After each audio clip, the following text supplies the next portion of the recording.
I call this meeting of the Hurst-Euless-Bedford Independent School District to order. Let the record show that a quorum of board members is present and that the meeting has been duly called and notice of the meeting has been posted in accordance with Texas Open Meeting Act, Texas Government Code Chapter 551. Tonight, the Board of Trustees is meeting in a called work session board meeting. The board welcomes and values input from the community. A single open forum will be provided during tonight's meeting to allow the board an opportunity to address the board. To allow the public an opportunity to address the board. During this time, individuals may share comments or requests related to both agenda and non-agenda items. Those addressing the board are asked to limit their comments to 3 minutes per meeting. The speaker should identify their name, group affiliation, if any, and make a brief presentation with an identified solution if one is sought. Remarks should be addressed to the board as a whole. Oral presentations may not include the charges against any employee or board member by name. It's my responsibility to determine if a person addressing the board has attempted to resolve the concern informally or through the district's complaint policies. If not, the speaker will be directed to follow the appropriate policy. The board requests that all presentations be made in a courteous, respectful, and professional manner and asks that speakers monitor their own behavior. If you wish to speak during the open forum, please fill out one of the cards located on the table in the entry hall.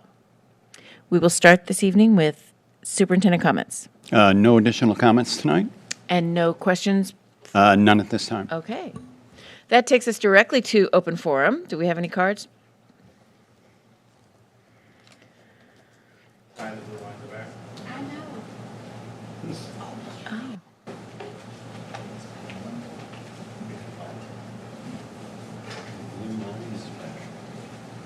Okay, we have Mr. Bob.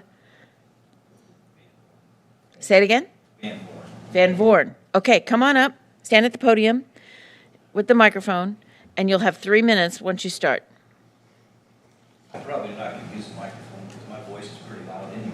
Well, but we have people watching online, so you need to beat the microphone. My name is Bob Van Voorn, and I am here representing Meadow Park, obviously. I thought there'd be more people here, some a little disappointed. And I'm coming here, I'm trying to use some common sense here. I live behind there in Glenbrook, and we want to keep this. I'm not here against the progress. I know the park's going to get sold. I've told the mayor that on Saturday. There's no two ways around it. It was going to happen once the bond package passed. I'm surprised it's taken this long, and I've enjoyed all the years we've had back there, hearing the kids, because the people that came in there and redid the fields there, because to be honest, that was a mess 10 years ago. They came in, put turf fields in, you guys have put the dog park in there, and a lot of people play soccer over there. They're going to lose all this.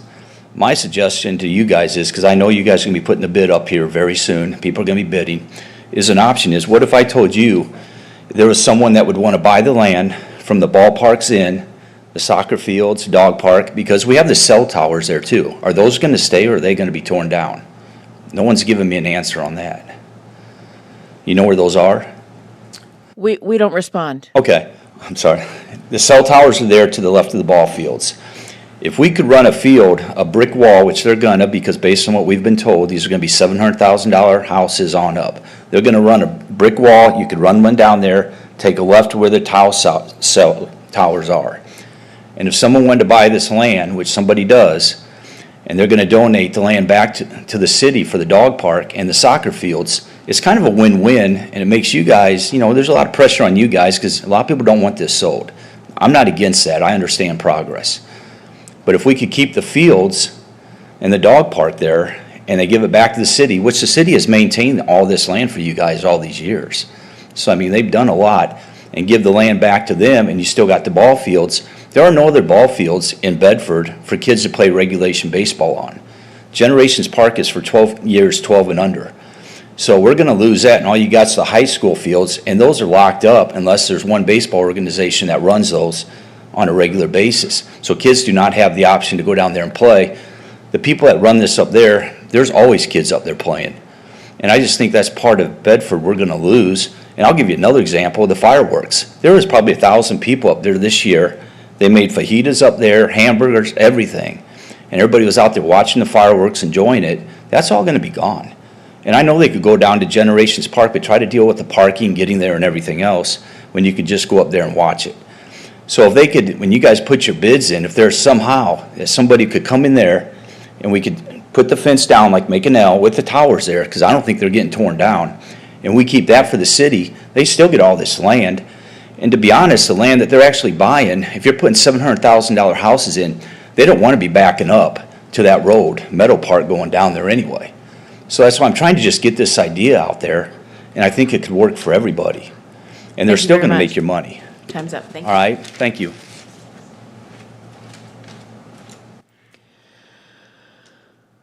Okay, that takes us to 4.01. Do we have a closed session topic? Yes. Okay, so we will adjourn to closed session in accordance with Texas Government Code Chapter 551076 and 072.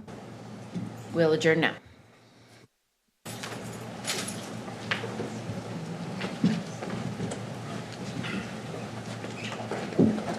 Yeah, just visit with them, just get information. Yeah. And then who's coming first?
All right, as we can reconvene into open session, we will start with reports and presentations, and we have STAR and EOC comparison data report. Dr. Norgard. Good evening.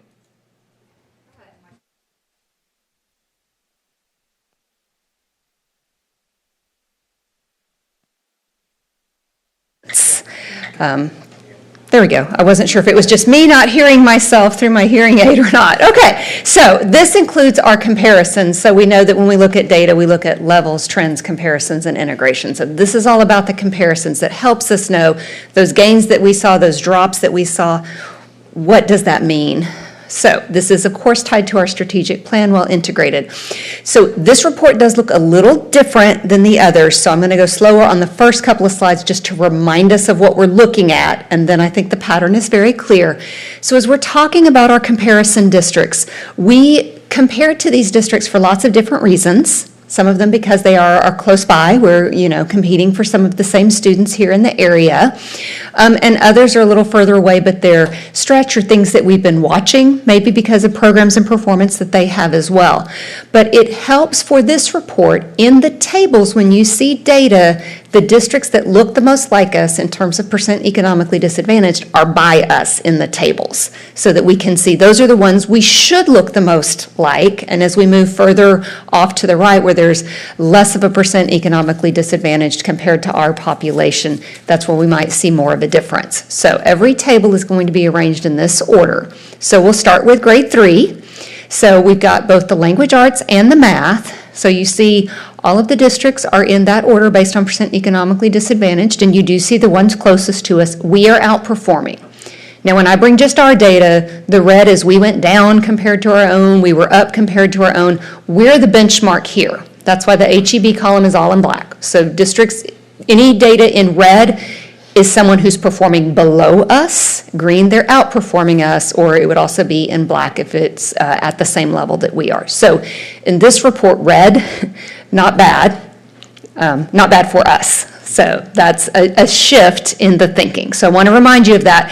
But we'll see frequently in most of these tables, the districts closest to us is where we'll see a lot of the red that we are outperforming those that look the most like us. But then we'll see examples, like in this one, that a district with a very different student population, we are outperforming at all 3 levels in both of those tests at 3rd grade as well. So this is the table form where everything's arranged according to the composition of the district. This takes that data, takes all the numbers that were on there, and we have rearranged approaches, performance, meets, and masters from highest to lowest. So in this particular case, it is the same district that's in 1st, 2nd, and 3rd place in each of those, but that's not always the case.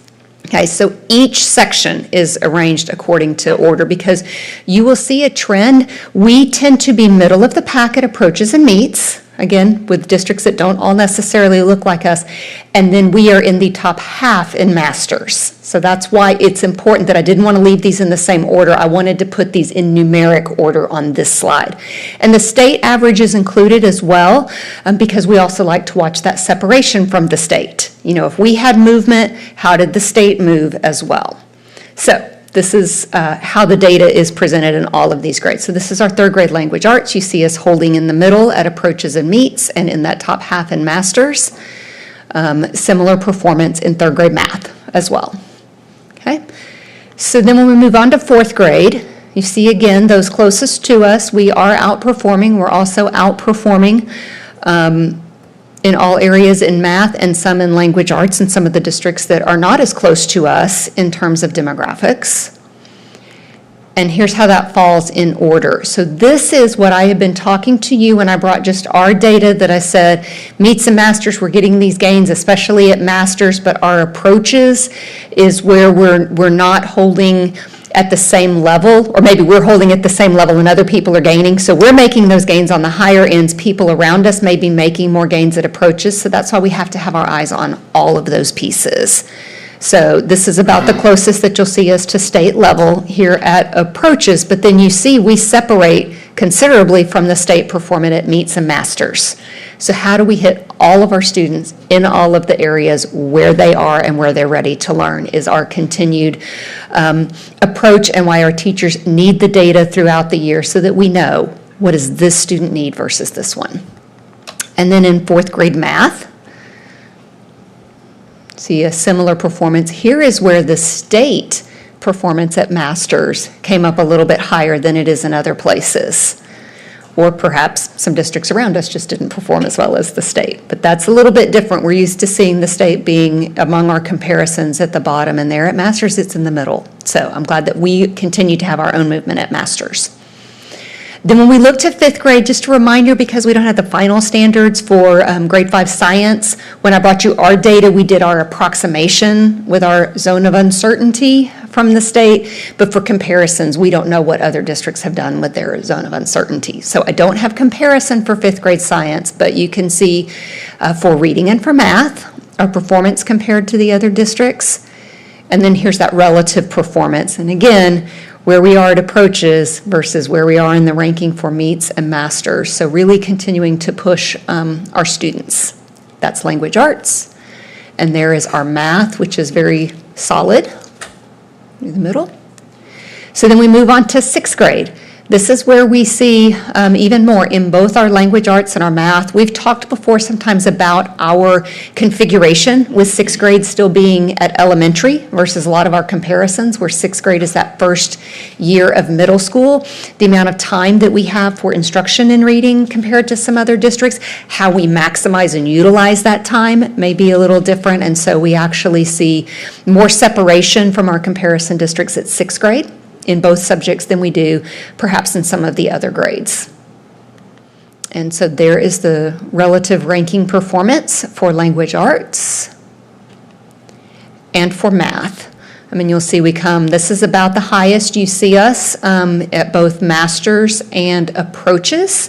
And remember, 6th grade math, this was our second year of having the requirement of including more students in our 6th grade advanced math, and they are rising to that challenge and that expectation. You'll especially see that when we see 7th grade and where those students have landed. Because here is 7th grade. So these 7th graders in math, this was the group that when they were in 6th grade, that was the first time that we had 55% of our 6th graders were in advanced math. Whereas before that requirement, we had about a third. And by pushing more students into 6th grade math, now here we're seeing this performance at 7th grade. Again, just like I mentioned, at 6th grade, there's the different configurations. Sometimes in math, there are differences in the comparisons to which districts are testing which students on an advanced or above grade level star. All of our 7th students take 7th star. Some districts, their advanced students may be taking 8th star. So there's a little bit of difference. But what our districts around us have done, they have consistently done, and we have consistently done. So the fact that we're still continuing to separate is a great trend to see. Nobody is beating us at any level in 7th grade math. And we've got some great numbers in our language arts as well. So here are those comparisons when you rank order them. Language arts and math. And it's not just the top bar, but it's a long bar. But you'll see again the state at masters, like we saw at 4th grade math, that we're seeing overall across the state stronger performance. Then we move into 8th grade. We do not have 8th grade science, but we do have 8th grade social studies. So we see these comparisons again in even districts that are not as close to us in terms of ordering percent economically disadvantaged that we are outperforming. And here is the relative performance. Now you see it gets a little tighter at approaches as we move into secondary. At a lot of these tests, the approaches performance gets tighter, but where you see more separation is as we move to meets and masters. But it's really that same trend. You see us about the middle of the pack at approaches, and in the upper half for meets and masters. And this is our math performance.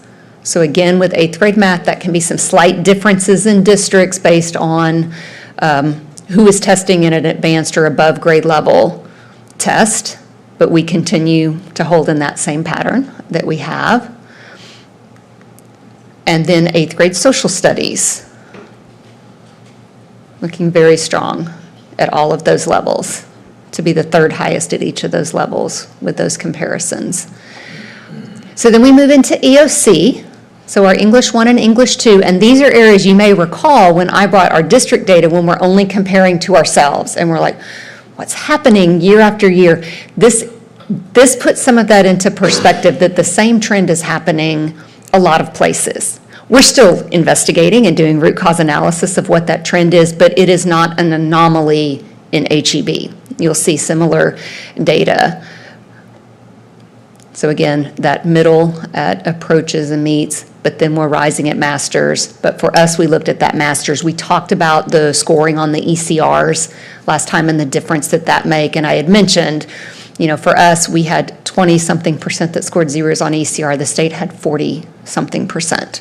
So that comparison, that kind of anchors what it is that we're looking at. So there's English 1, and here is English 2. And then we move into algebra, the strong performance in our algebra. This is one area, again, the approaches is very tight. When you start seeing all those performances at 90% and more, things tend to get very tight. But this is one area where our approaches may be a little bit higher in those comparisons than our meets or masters, but again, still well above the state. Biology, this is one where we saw that big jump at masters and we said, so what's happening with the rest of the state? So we're anxious to see how we did in comparison, but you see several red numbers on that row with masters. So we have widened that gap. So a lot of places may have seen those improvements, but we're continuing to hold our position within those improvements. This follows a little more similar to that pattern of algebra where we see very high approaches, which is compared to our 3.8 data in these EOCs, we're seeing higher approaches. And then U.S. history is our final test to look at. This is where scores tend to be very tight, especially at approaches. But we have to watch because when you're in the 90s and you're like, oh, we went down by 1. But if we go down 1, it can add up. So we always keep our eye on what is that movement that's happening. Is it, 1 step forward, 2 steps back? How is that long-term movement positioning us? And so here's our comparisons for U.S. history. Pretty much middle of the pack for all of our comparisons. Lots of numbers. Any questions that y'all have about trends or what we're doing with our data and next steps? Questions? Okay, I think we're good. Okay. Mm-hmm. Financial statements for the month of May. Mr. Williams. Good evening. We will be looking at the financial statements for the month ended May 31st, 2026. District priority, effective and efficiency, efficient use of district resources. I thought I'd throw a slide in there so I could be like everybody else. For the general fund, we have a fund balance of $200,838,396. That represents revenues over expenditures in the amount of $25,253,951. Investment interest for this time period was $6,079,474. Expenditures as of May 31st were at 68.9% of the budget, so right on track. That fund is performing as expected. The general fund matrix, expenditure matrix, we had payroll in the amount of $148,414,221.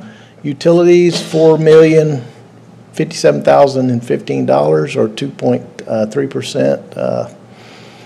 Instructional supplies, $2,375,626, 1.4%. Other expenditures, $2,738,108 or 1.6%. That's all well within line also. Child Nutrition Services Fund, we had a fund balance of $9,437,033. That represents revenue over expenditures in the amount of $2,117,922. Investment interest for this fund was at $130,313. Total expenditures as of May 31st were at 60.78%. This department continues to operate very efficiently and very well. Debt service fund, we're fund balance sitting at $76,838,690.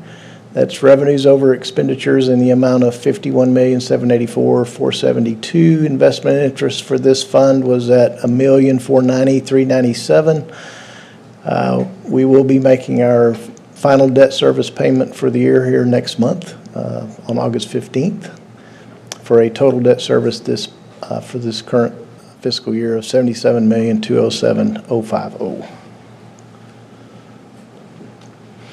Tuition-based pre-K fund balance of $580,162. That's revenue over expenditures in the amount of $250,916. Expenditures were at 34.1%, well below our parameters. But like I say, we've still got payroll we're working through for the rest of this fiscal year too. So that percentage will go up. But that fund is performing as expected.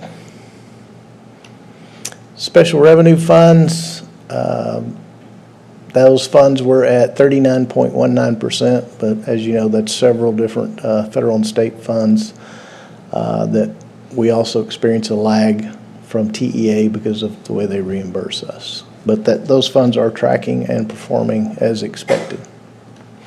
Campus Activity Fund, $4,272,289. That's revenues over expenditures in the amount of $837,441. Revenues were at $2,983,957. Expenditures were at $2,146,516. So these funds are performing acceptably as expected. 2024 Bond Fund. We have a fund balance of $329,464,244. We've had expenditures over revenue in the amount of $157,633,430. Investment interest for this fund is sitting at $8,988,865.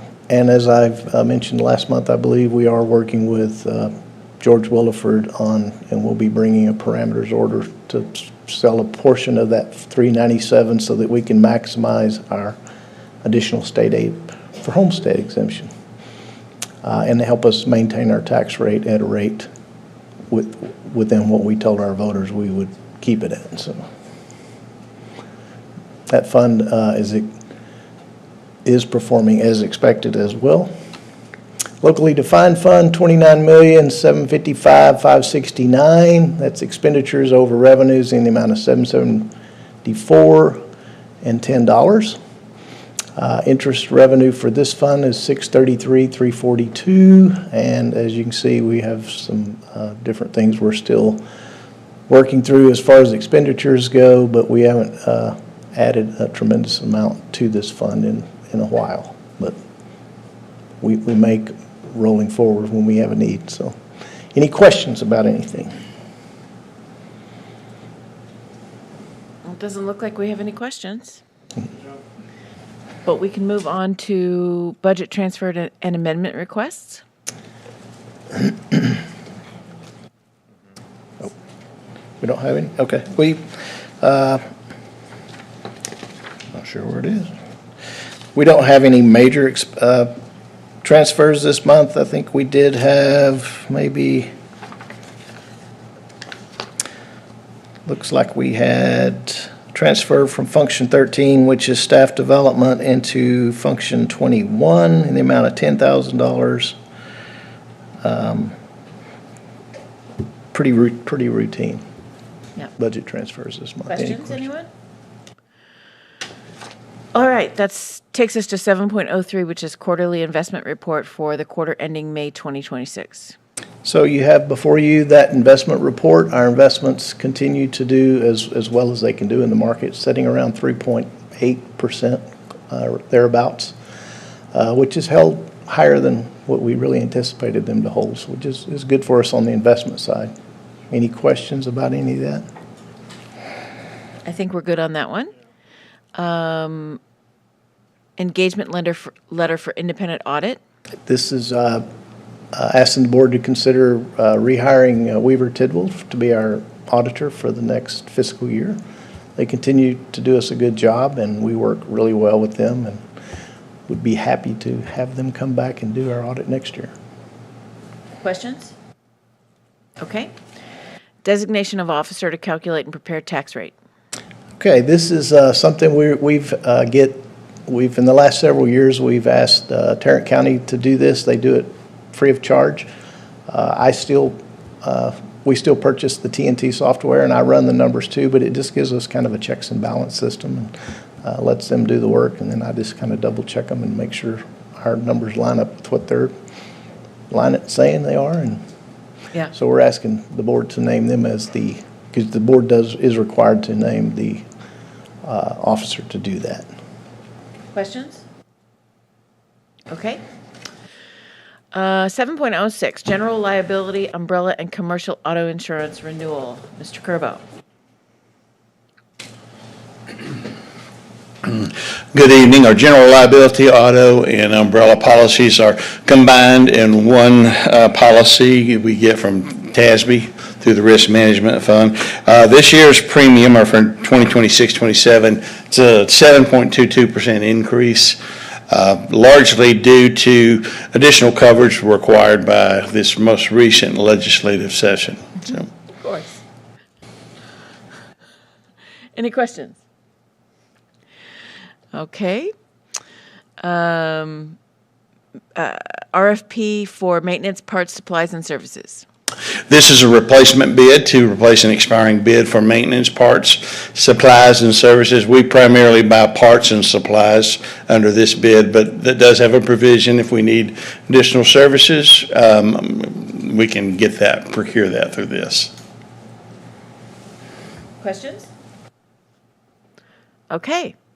That takes us to 7.08, which is organizations listed as extracurricular activities under 19 Tech.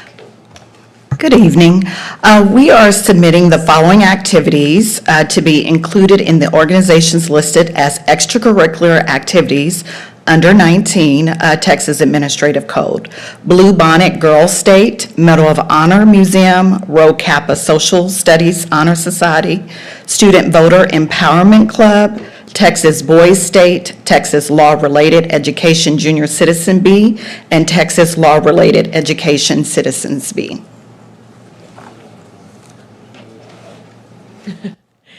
Any other questions?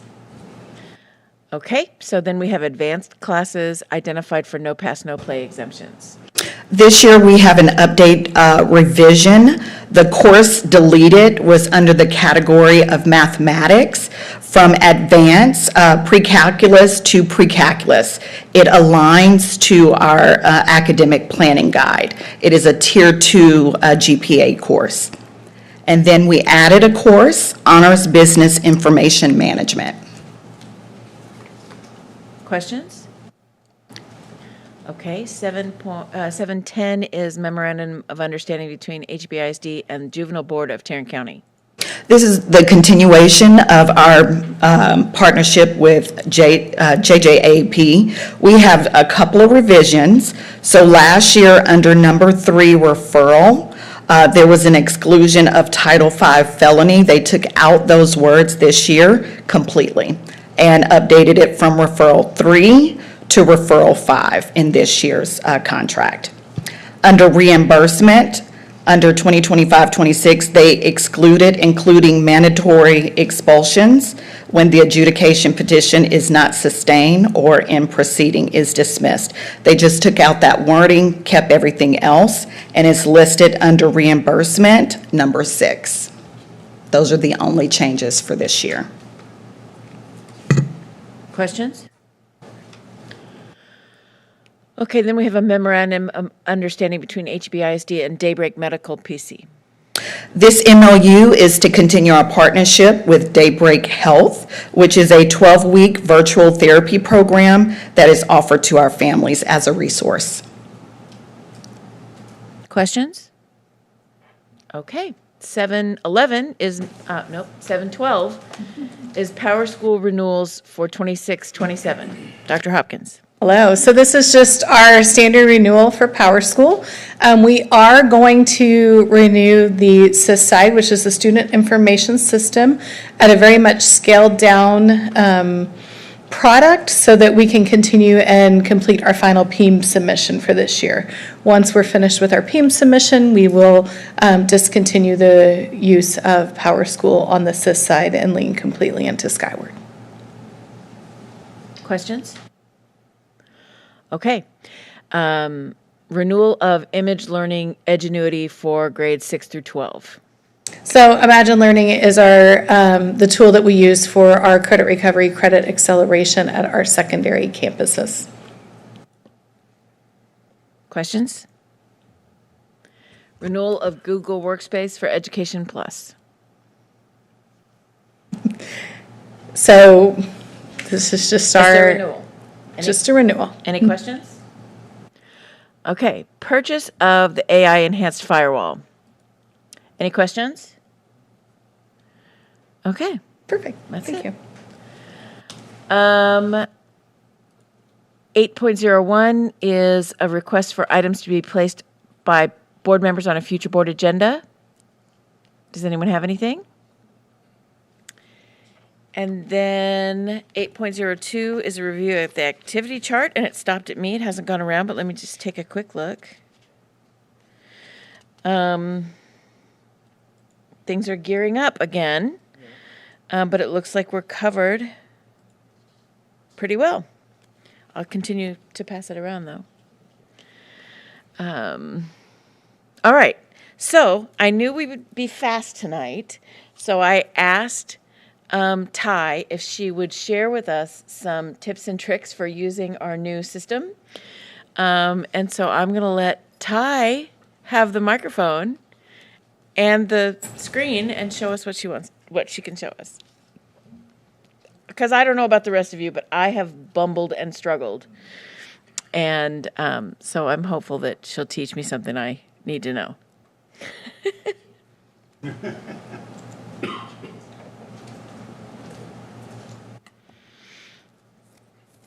What I've done is logged in as Andy. I got his permission so that I could show y'all what y'all see, because my screen is totally different. Okay. Okay, so I provided you a little diligent, quick.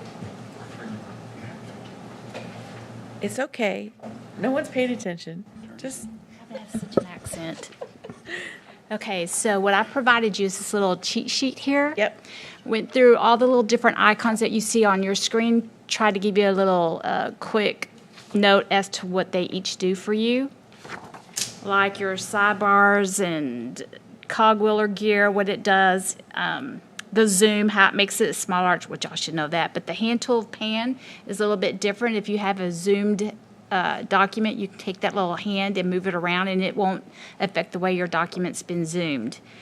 And I will show you that right fast. show us that. Okay, so I'm going to click on the little hand, and then you can move it around anywhere on your screen, and it won't change your percent.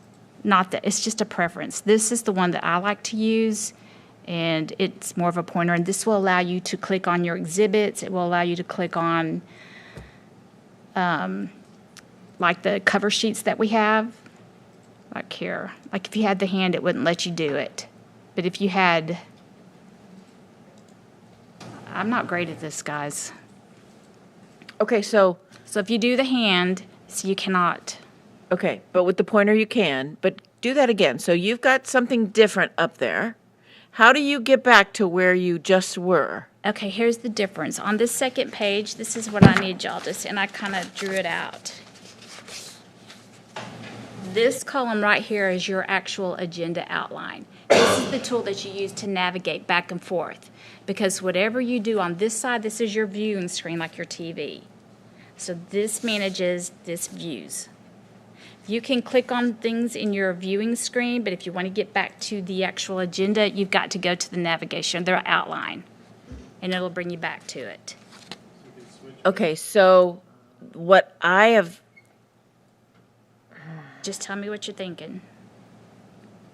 what has happened to me is when I click on the outline, it doesn't take me back to the place that I was before. Okay. Because this is a little bit different. Let me get, So like I'm right gonna here try to under replicate reports that and problem. presentations, that's a great example. 6.01 will actually take you to the area that the agenda item is. If I were to click on the very first attachment, this is the actual write-up that you're going to have. If I were to click on the next one, this is your actual PowerPoint. Now, if I want to move to get back to the regular meeting, it's there. Yeah, but did it take you back to 7, or did it take you? I clicked on it. Yeah, I just clicked on it. Now, Wait, Jill, I think that's been fixed.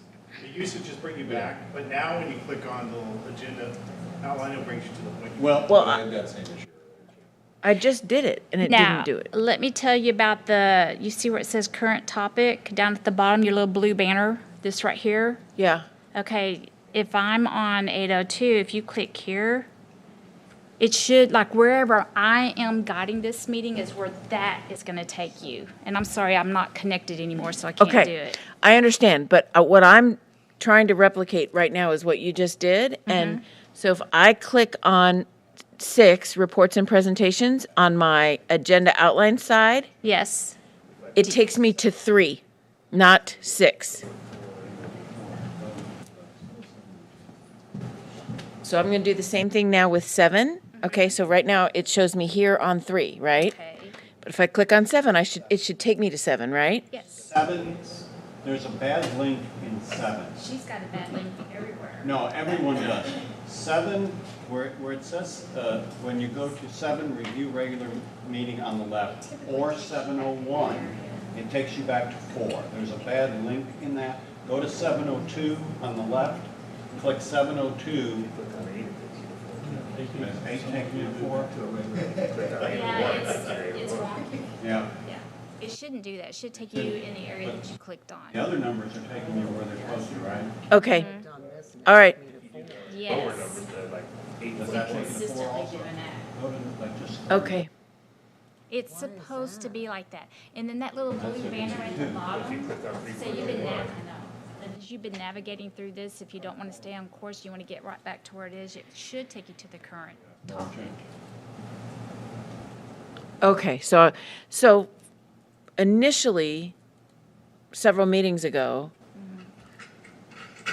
I thought I understood that clicking on 7.8 wouldn't take me to 7.8. I'd have to go up to actual 7 to get to anything in 7. But now, Oh, okay, yeah, no. that's not the case. That is your navigating tool over there. Who's navigating this blue? That is me. Is that you? Okay. And Okay. that's what says current I think it's what Ty is showing up there, right, or what you're on. Yes, but it's disconnected right now because I had to jump out. Okay, I have another question. I'm sorry to take this over, but I really struggled with this. So if I open up a PowerPoint, Yes, please do. Um, Just open anything, this one, okay? that's one of her PowerPoints. And then you want to get back. I want to get out of that, So go to 7.6. There you go. You're back to your. but it agenda. takes me back and I have to do this again. Okay, Yeah, you may. okay. So I'll throw one suggestion. When you are looking at anything in PowerPoint, the 3 little dots will make it full screen and then you can escape to get out of it. Yes, what he's talking about is. So go to any one of the presentations and hit the 3 little dots and you can go to full screen. And you can stay in full screen, which is what I do during the whole presentation because this works over here. But to get out, you just hit escape. Ah, So if you need to make it big, then you hit escape. So here's some fun pieces too while we're doing this. If you click on the highlight A, I want to click his 3 little dots. and now just highlight anywhere you want, and this is because you want to use that for later. Say you want to underline something, so click that one and underline whatever you want to bring to your attention. Now say you want to freestyle or freehand, now you can, okay. this right here is her comment, so click on that and then you hit plus. Things you're learning. Type in test right here. What is all this? It's what My you did old here. ones. No, it's what you just did right Oh, here. I see. But type in test and hit save. Yeah. And now you've made your notes and so you're ready for tonight. So hit this right here, it hides it if you want. And then if you want to delete those, just click on it. But what if I made those notes? Because I do that. And you want to see them? uh-huh. Click on that. It's on and off, on and off. Okay. Okay. Now, if you have it and you want to get rid of it, so just click over here and hit that. It'll take it right off. In your notes, nobody else can see. They're only for your eyes only. You're the only one who's not. Okay. I was. So we could each put our own little notes in ourselves? Yeah, that's how I do the Oh, activity yeah, chart. that makes sense. Are you asking me this question, or are you asking her? Yeah. Like right here, if I wanted to put in a note. I don't think you can, oh, I guess you can do it there. I always do it on this part, Oh, wow. so that when we get to the place where we're talking about our activity chart, it's right there. Yeah, yeah. Right. So click on your notes, So I can put notes. and then, yeah, and then, there. Yeah, So then if I put, yeah, yep, yep. Click save, yep. Yeah, go back up here, that'll close it for now. Right there, on the square. Yep. And then, now when we come down here to do that, then I can click on this. yes. So when I'm reviewing my, over the weekend, when I'm reviewing my agenda and I want to make notes on something that I want to ask a question about, I'll often do that. Yeah.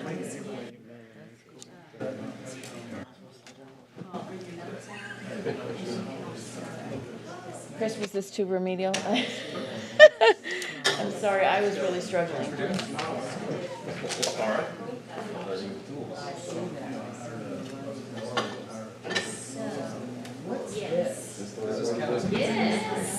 Do we get credit for this? What's our number? That closes it. Click it. It brings it back up. That's your note. Oh, that's my note. Yeah. That's why I used to like put the questions for the, I know exactly ambassador and stuff. All right, has this been a little bit helpful? Here's what I think would also be beneficial though, as you're working through, if you have questions, you see something like, hey, this didn't work right, or I'm confused about this, or I got a question, get those questions to Ty, and then she can send out answers in the Friday update, or we can do this again as necessary. Yeah. Yeah, I don't want us to struggle. No. And just, can I hold this real fast? Up here, these little icons right here, you'll see them on this part of your screen. This is where your meetings are housed. So if you click on that, it'll tell you your meetings that are upcoming, that's been posted. This right here is your goals. This right here is what the public sees. And you want to get back to see that right there. This right here is your library. And right now I'm starting to everything, so if you go to public and see how I'm starting to do those things. Ty, how do you access if you were doing a search for archived meetings? That's another, we'll do that next time? Okay, that's a question for next time. Yeah, that's something that we'll need. Yeah, it's a little bit different. Okay. Next time we have a short meeting, we'll add 10 minutes at the end. Okay. Help me. Yeah. Okay. Thank you, Ty. I very much appreciate it. Welcome. All right. Now, where are we? I can click on my thing and take me back to where I was. We do not need another closed session. So I will accept a motion to adjourn. Second. We are adjourned.